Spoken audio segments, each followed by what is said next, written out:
Donc la deuxième partie de ce cours qu'on a promis de consacrer à ces différences qui existent entre la Torah d'exil et la Torah d'Eretz Israël.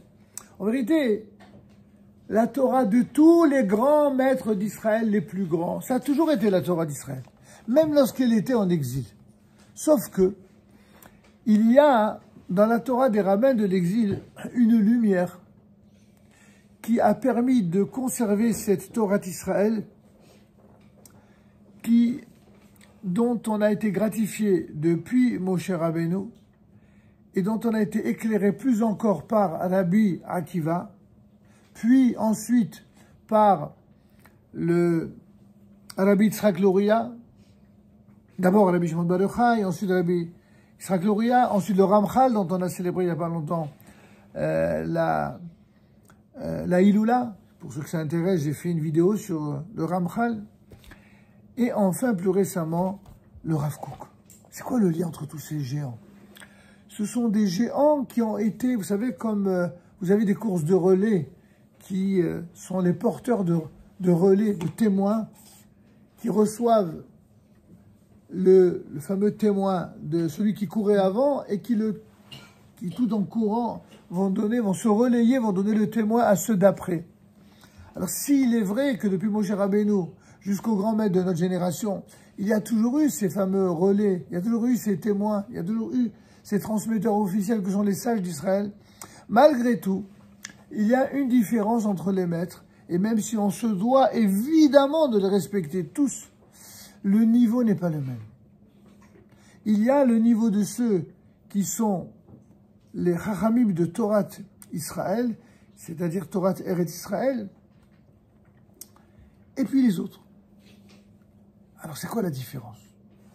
Pour ce faire, je vais vous rappeler un enseignement assez surprenant. Il y a un enseignement qui dit que lorsque Moshe Rabbeinu a reçu la Torah du Sinaï, et qu'il l'a évidemment partagée et transmise à tout le peuple d'Israël, c'était une révélation publique. Eh bien, ce qui s'est produit, c'est que le Midrash nous dit que toutes les infinités de sens et de chidushim ont été révélées à Moïse, à Moshe Rabbeinu, non seulement de son vivant, mais pour la totalité, la somme, si vous voulez, des générations. Tous les chidushim qui seront appelés à être découverts étaient déjà contenus dans la révélation que Dieu a fait à Moïse au Sinaï. Waouh! Ça veut donc dire quoi? Ça veut donc dire, d'après cette affirmation, que Moïse, non seulement il connaissait toute la Torah écrite et orale, mais il connaissait même les commentaires de cette Torah qui allaient être découverts à différents niveaux à travers les générations. Bon, ça ne nous étonne pas quand on sait qu'il s'agit de Moïse, le plus grand de tous les grands. Ok. Mais là où il y a un problème, c'est que un autre enseignement vient nous dire que tout ce qui n'a pas été révélé à Moïse a été révélé à qui? À Rabbi Akiva. Et là, on ne comprend plus rien. On vient de dire que tout a été révélé à Moïse. Comment tu peux dire Rabbi Akiva, il vient après Moïse? C'est pas possible. Donc il y a une contradiction apparente. À chaque fois qu'il y a une contradiction apparente, c'est qu'on n'a pas assez étudié. Il faut étudier davantage, essayer de comprendre et de résoudre cette contradiction. C'est tout le rôle du Talmud et du Zohar. En vérité, il existe deux modes d'imprégnation de la lumière de la Torah. Il y a celui de la Kabbalah, et d'abord il y a celui de la Nevoua et celui de la Kabbalah. Ou je vais ajouter mieux, il y a celui de la Kabbalah et Nevoua et celui de la Kabbalah et Limoud. Je m'explique. Qu'est-ce qui a été révélé à Moshe Rabbeinu, à Moïse? C'est la totalité de la Torah et de l'infinité des Chidushim par prophétie. C'est quoi la prophétie? Vous savez qu'est-ce que c'est que la prophétie?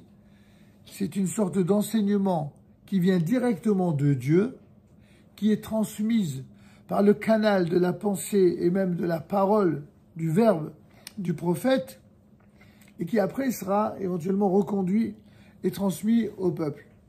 Mais donc, le plus grand de tous les prophètes, c'est qui? c'est Moïse, c'est Moshe Rabbeinu.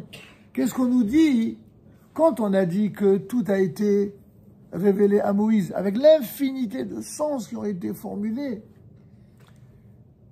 C'est pas l'étude de la Torah. C'est la transmission, la Kabbalah, transmission. J'allais presque dire la télétransmission, en termes d'aujourd'hui. Et je vais être encore plus moderne ou encore plus in dans le monde informatique. C'est lorsque vous faites un copier-coller. Imaginez que vous avez dans un disque dur, vous avez une mémoire colossale. Ceux qui sont dans l'informatique, ils savent bien.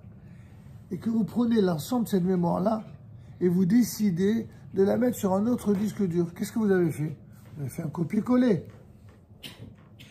C'est pas un copier-coller, c'est un copier-coller. Qu'est-ce que Dieu a fait avec Moshe Rabbeinu? Kaviachol, il a fait un copier-coller de tout ce que Dieu voulait transmettre à Moïse afin que ce dernier puisse transmettre aux générations futures. Et donc, tout ce que Moïse a eu, c'est que par copier-coller. Et c'est pas rien, c'est énorme puisqu'on a dit qu'il y a une infinité d'explications. Sauf qu'il y a quelque chose qui va se passer avec Rabbi Akiva. Qu'est-ce qui va se passer? Rabbi Akiva, non seulement il va bénéficier de ce qu'il va recevoir de cette transmission du copier-coller, c'est-à-dire de toute cette intelligence non artificielle et purement divine qu'est la Torah et la prophétie, mais il va faire quelque chose qui va faire la différence. Il va étudier la Torah, il va l'étudier avec un tel amour, avec tellement d'efforts. On rejoint ce qu'on disait dans la précédente vidéo sur les efforts. Il a produit tellement et tellement et tellement d'efforts pour étudier avec une profondeur absolument éblouissante, au point que Dieu va lui révéler, par le mérite de l'étude, ce que même Dieu n'avait pas donné par prophétie à Moïse. Et c'est comme ça qu'on peut arriver à résoudre l'apparente contradiction. Vous comprenez? Je vais essayer d'être encore plus clair. Lorsque Moïse a traversé les flots, vous savez, quand il a dit « Azachel Moshe ou Bnei Israël », au moment de la traversée, nos sages nous racontent que, c'est le Zohar qui nous raconte que, à travers les flots, il y avait à la fois toutes les âmes des personnages d'Israël dans l'histoire, mais également tous les événements que le peuple d'Israël connaîtra dans son histoire. Alors plusieurs fois, Moshe Rabbeinu, quand il a vu tous les malheurs d'Israël, son cœur s'est mis à saigner. Et c'est seulement lorsqu'il voit comment ça se terminera à la fin des temps, Yam Souf, la mer des joncs, ça vient de Sof, la fin des temps. Lorsqu'il a vu qu'à la fin des temps, ça va bien se terminer pour Israël et pour l'humanité grâce à Israël. Ah, Zéachil Moshe. Alors il s'est mis à chanter le fameux cantique de la mer. Mais qu'est-ce qu'il a vu? Nous dit le Midrash, entre autres. Il a vu parmi les âmes, il a vu l'âme de Rabbi Akiva. Et quand Moshe Rabbeinu a vu l'âme de Rabbi Akiva, il se tourne vers Dieu. C'est le Midrash qui nous raconte ça, évidemment. Il lui dit, mais comment c'est à moi que tu vas donner la Torah alors qu'il y a une âme pareille? Mais c'est pas à moi, c'est à lui que tu dois. Dieu lui dit, t'inquiète pas pour lui. J'ai prévu autre chose pour lui. Chacun son tafkid, chacun son rôle. Toi, ton rôle, c'est de recevoir la Torah et de la transmettre. Son rôle à lui, c'est de découvrir des choses que même toi, tu ne sauras pas. Ton rôle à toi, c'est d'amener les Juifs en Israël. Toi, mon cher Rabbeinu. C'est pour ça qu'il va les amener jusqu'en Israël, mais lui ne va pas rentrer. Le rôle de Rabbi Akiva et de tous les maîtres qui vont apprendre de lui, c'est de transmettre la flamme de la Torah d'Israël pour éclairer les sages d'Israël. Qui était donc Rabbi Akiva? Rabbi Akiva, c'est ce maître qui, pendant que tous les autres maîtres se sont mis à pleurer au vu de la destruction du temple, qu'est-ce qu'il a fait? Il s'est mis à sourire. C'était pas un illuminé, c'était un maître qui a vu ce que les autres n'ont pas vu. Eux, ils ont vu quoi? Ils ont vu la destruction. pendant qu'eux ont vu la destruction, lui, il a compris, depuis cette destruction, que de la même manière que la destruction qui a été prévue par les prophètes, elle est réalisée. Il savait que viendrait le jour où le peuple juif reviendrait sur sa terre, reconstruirait le temple, et que les grands maîtres d'Israël pourront comprendre cette Torah que Dieu lui a révélée. Et plus précisément, cette Torah qui sera révélée au plus grand de tous ses élèves, celui qui ressemblera le plus à Rabbi Akiva, à savoir Rabbi Shimon Bar Yochai. Rabbi Shimon Bar Yochai, c'est ce maître qui va hériter de Rabbi Akiva, plus que tous les autres, même si tous les autres sont évidemment des éminents maîtres de la Torah. Mais chacun de ces éminents maîtres va être le porteur d'une des étincelles de Torah chez Bé'al Peh, comme nous le rappelle le Talmud, qui dit que Stam Matnitim Rabbi Meir, chaque fois que dans le Talmud, on apportera un enseignement de la Mishnah de façon anonyme, on sait que même sans que le nom soit marqué, il s'agit de Rabbi Meir, le fameux Rabbi Meir Bar Hanes, élève de Rabbi Akiva. Donc, Stam Mishnah Rabbi Meir, il continue que Stam Tosefta Rabbi Nehemia, que lorsqu'une Tosefta, cette partie de la Mishnah qui ne fait pas partie du corpus de la Mishnah, qui a été ajoutée, eh bien, lorsqu'elle est enseignée sans préciser son auteur, il s'agit de Rabbi Nehemia, un autre élève de Rabbi Akiva. Stam Safra Rabbi Yehuda, que Stam, c'est-à-dire l'anonyme, l'enseignement anonyme de la Safra, une autre partie de la loi orale, c'est Rabbi Yehuda, un autre maître de Rabbi Akiva. Stam Sifri, Rabbi Shimon. Le Sifri, c'est Rabbi Shimon, le fameux Rabbi Shimon Bar Yochai. Tous ces grands maîtres dont on célèbre les Hilulot, qui étaient les élèves de Rabbi Akiva, tous. Mais ça meilleur, mais l'Agmara ve'omeret, l'Agmara poursuit et termine en disant Ve'kulehu aliba de Rabbi Akiva. Et tous, sans exception, eh bien, ils ont tous été porteurs d'une flamme d'un enseignement de la loi orale selon l'enseignement de Rabbi Akiva. Tous ces grands maîtres, c'est selon Rabbi Akiva. Et donc, toute personne qui va étudier au Beth Midrash, il doit comprendre cela. Que les élèves de Rabbi Akiva, c'est pas n'importe qui. Alors, c'est quoi le chidouche que je vous ai promis avant de vous quitter? C'est que Rabbi Akiva,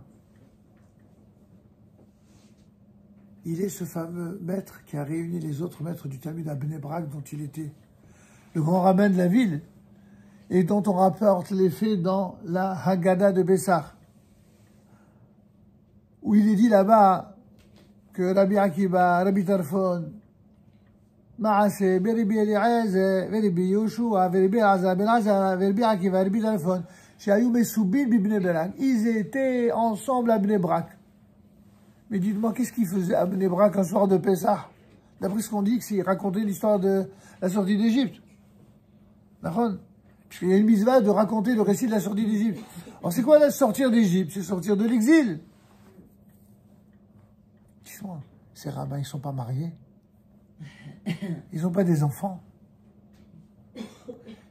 C'est quoi ces rabbins qui sont entre hommes le soir de Pessah et il n'y a ni femme ni enfant, et en plus ils ont des élèves, contrairement à tous les élèves dignes de ce nom, au lieu d'être à l'écoute de leur maître, qu'est-ce qu'ils ont? Ils sont dehors. Au point que le lendemain, ils arrivent en disant « Mais vous n'avez pas fait le Kedat Shema du matin ?» C'est quoi? On a l'impression de nager dans un monde parallèle. Mais oui, mes amis, il s'agissait de maîtres qui étaient des Talmidei Chachamim. Effectivement, ils faisaient le récit de la sortie d'Égypte parce qu'ils étaient en train de fomenter une rébellion contre Rome. Et ils organisaient la rébellion de Bar Korba. Bar Korba, celui qui a mené la guerre contre les Romains. Et quel était l'adjoint de Bar Korba? Un certain Rabbi Akiva. Ce grand maître hors du commun qui était Rabbi Akiva. Ce grand maître Rabbi Akiva, dont le Rambam nous rappelle qu'il était l'écuyer de Bar Korba. C'est quoi un écuyer? À l'époque, c'est pas l'écuyer comme dans les films de Robin des Bois, hein. Ni Robin des Bois, ni Rabin des Bois, non. Il s'agit de celui qui était un Ramatkal. Il était l'adjoint du Ramatkal, du commandant en chef de l'armée. Le commandant en chef de l'armée en question, de la révolte, c'était Bar Korba. C'était qui son adjoint? Rabbi Akiva. Et qu'est-ce qu'il a fait, Rabbi Akiva? Il a enrôlé tous ces hommes de la yeshiva. Il leur a pas dit étudier la Torah pendant que les autres ils vont se faire de la chair canon. Il leur a dit, vous qui étudiez la Torah, vous devez prendre les armes pour dégommer les ennemis, parce que c'est seulement comme ça que vous réussirez. Et ils ont failli réussir. Malheureusement, s'ils n'ont pas réussi, c'est pour d'autres raisons. C'est quoi les raisons? C'est que déjà à l'époque, il y avait des rabbins qui leur tapaient dessus. Quand on dit Shelon Nahagou Kavod Ze Leze, certains s'empressent de dire, dans leur regard très superficiel, que c'est eux qui ne se respectaient pas l'un l'autre, et que c'est pour ça qu'ils sont morts. Mais enfin, vous plaisantez. On est en train de parler des élèves du maître qui est le plus grand de tous les temps, comparable à Moshe Rabbeinu, et on va nous faire croire que ces élèves-là, hein, et ils ne se sont pas respectés l'un l'autre. Mais pour qui tu vous prends? Maintenant, comment les rabbins qui, pendant des siècles, ils ont enseigné ça, ils n'ont pas compris? Non. Pour comprendre cela, il fallait être un élève de Rabbi Akiva. Pour comprendre ça, il faut être de la génération qui, à nouveau, a un État juif sur la terre d'Israël, à nouveau, a des Talmid et Chachamim qui sont capables de prendre les armes pour faire la peau à nos ennemis. Il fallait cette génération-là pour comprendre. Et même aujourd'hui, tous les rabbins ne comprennent pas, mais Bezat Hashem, ils vont tous comprendre. Vous comprenez pourquoi il a fallu attendre notre génération pour comprendre que oui, c'est vrai, on doit respecter tous les maîtres, pas comme ceux qui distribuent des bons points en disant ça c'est des mètres et ça c'est des centimètres. Ça c'est les maîtres qu'il faut suivre parce que c'est les gdoïlim. Et ceux-là qui prennent sur eux la responsabilité de ce qu'ils disent et de ce qu'ils font et surtout des oppositions qu'ils génèrent. C'est exactement le contraire qui se passe. Les plus grands fabricants d'anti-religieux, les plus grands fabricants d'antisionistes, les plus grands fabricants de vipères antireligieuses, malheureusement, sont parfois venus d'une extrême minorité, j'insiste là-dessus, une extrême minorité de gens qui se disaient être des gens de Torah et qui ont instrumentalisé la Torah pour opposer les Juifs entre eux. Et c'est eux qui prétendent dire quels sont les Gdolim. Pendant ce temps-là, pendant que ces gens-là opposent les Juifs entre eux et arrivent à se faire bien avec les ennemis d'Israël, et ça, c'est pas que les gens de Torah, c'est évidemment les gens qui existent aussi bien dans le monde sioniste sans Torah que dans le monde Torah sans sionisme. Il y en a d'autres qui, dans la droite lignée de l'enseignement de Rabbi Akiva, eh bien, accordent une importance essentielle et à la Torah, et à Eretz Israël, et à l'armée de défense d'Israël, et à l'État d'Israël. Et cette lumière colossale, fantastique, nous permet de mieux nous préparer à Matan Torah. Quand on dit que chaque année, on doit se préparer Belev Echad, être comme ceux qui, à l'époque, ont reçu la Torah avec un même cœur. Comment peut-on véritablement accepter la Torah d'un seul cœur? C'est lorsque les Juifs, quel que soit leur niveau de Torah, quel que soit leur niveau de pratique, quel que soit leur niveau de connaissance, ils ont l'assurance, la conscience et même la certitude que les maîtres de Torah qui sont notre honneur, qui sont notre fierté, qui nous apportent la lumière, sont ceux-là même qui mettent en valeur, rappelez-vous, Sapir Ve'Halom, la lumière de la mitzvah, la lumière de Sfat HaOmer, la lumière de la Torah et des combattants de la Torah. Et les combattants de la Torah, c'est non seulement ceux qui étudient la Torah, mais c'est également ceux qui prennent les armes.